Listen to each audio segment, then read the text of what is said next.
So here's a wild question for you.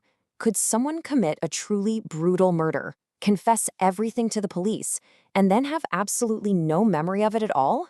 Today, we're diving deep into the haunting story of a man who did exactly that, and his defense was one of the most incredible you'll ever hear. He claimed he was asleep the entire time. Okay, let's set the scene. The year is 1987. We're talking about a 23-year-old guy named Kenneth Parks. He's in a tough spot, deep in gambling debt, and he's just lost his job. One night, completely exhausted, he just crashes on his sofa. What happens next? Well, it's the stuff of nightmares. Literally. So, in the dead of night, Parks gets up, he gets in his car, and drives 22 kilometers, right across the highway. The crazy part? He isn't awake. He's not conscious. But his body is just going, heading straight for one specific place, his in-laws' house. When he gets there, he actually uses a spare key he knows about to let himself in. And then, the unthinkable happens.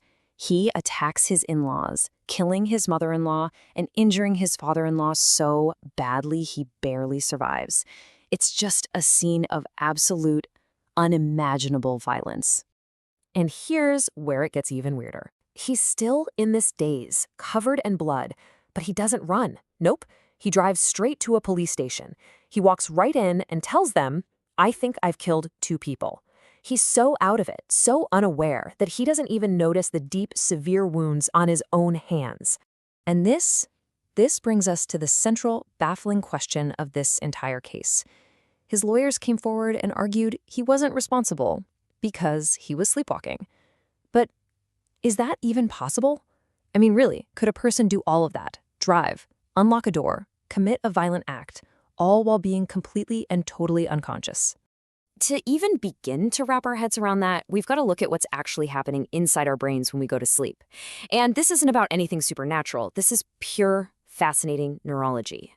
So the official medical term for this is somnambulism. It's a recognized sleep disorder, and the definition is key here.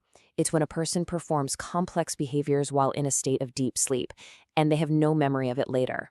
So the main thing to get is that this isn't some made-up, wild excuse for a trial. It's a documented medical condition. You see, our sleep isn't just one big blackout. It's broken down into 2 main types. You've got REM sleep. That's when your brain is buzzing, you're having vivid dreams, but your body is basically paralyzed. It's a neat trick to stop you from, actually trying to fly when you're dreaming.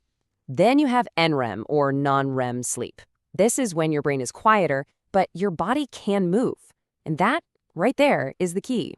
Every night, we go through these cycles that last about 90 minutes. You drift from light sleep into deeper sleep, and then you hit stage 3 NREM. This is the deepest sleep you can possibly be in. It's super hard to wake someone up from this stage. And this is the exact moment, the precise window where sleepwalking happens. It's not during a dream, it's during this incredibly deep state of unconsciousness. But get this, sleepwalking isn't just about shuffle into the kitchen for a glass of water.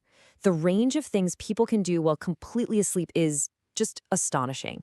It goes from the amazingly creative to the terrifyingly criminal.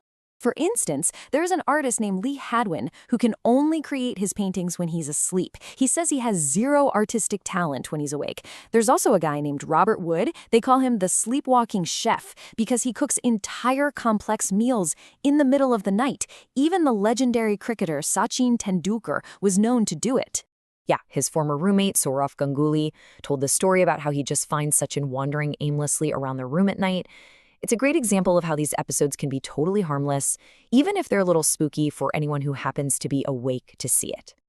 And that, of course, brings us right back to the dark side of all this. Because while some people paint or cook, others, like Kenneth Parks, can become violent. And that's where the line between a medical condition and a criminal act gets incredibly blurry. So what is actually going on in the brain to make this happen? Why can one person drive a car while another just sits up in bed for a moment? Well, the answer seems to be a kind of neurological glitch. Essentially, the brain gets stuck between states. It's an incomplete awakening. The parts that control your movement and basic motor skills, like the brainstem, can switch on. But the parts that are in charge of rational thought, awareness, memory, consciousness, they stay totally offline, deep in that stage 3 sleep. And it turns out your genes play a huge role in this. Just look at these numbers.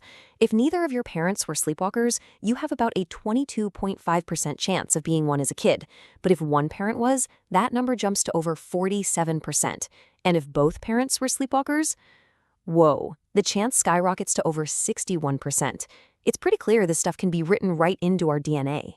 But, genes aren't the whole story. For people who are already prone to it, certain things can trigger an episode. The biggest culprits, severe sleep deprivation and really high stress, both of which, remember, Kenneth Parks was dealing with. Things like sleep apnea or even certain medications can also flip that switch. All right, so with all that science in our back pocket, let's head back to the courtroom. How on earth does a legal system, which is built on the idea of conscious intent, handle a crime that was supposedly committed by an unconscious mind? This is the fundamental legal problem right here. In criminal law, you usually need two things, the criminal act and what they call the guilty mind, or mens rea. A sleepwalker's body definitely commits the act, but their conscious mind, their intent, it's just not there.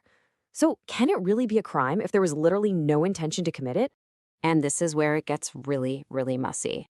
Kenneth Parks, after a ton of medical testimony, was actually acquitted. The jury believed he was asleep.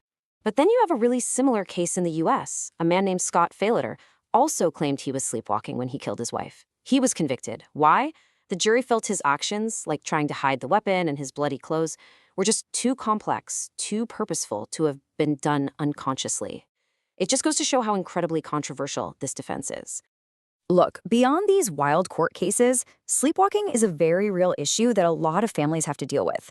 So, how do you manage the risks? How do you keep people safe when their own bodies can act without their permission? Well, the biggest thing is to just secure the environment. We're talking about simple but crucial stuff, making sure doors and windows are locked, putting safety gates on stairs, and clearing floors of anything you could trip over. For really serious cases, sleeping on the ground floor or even putting alarms on doors can be total lifesavers, preventing someone from wandering into a dangerous situation. And why is all this so important? Well, you might be thinking of this as some 1 in a million condition, but it's not. Almost 7% of people around the world will have at least one sleepwalking episode. It's way more common than most of us think, especially in kids. And all of this leaves us with one final, kind of chilling thought. The real mystery of sleepwalking isn't just about the strange things people do at night. It forces us to ask a much, much deeper question about who we are. If our brains can do all this without our consciousness, what else are we truly capable of when we're not the ones in the driver's seat?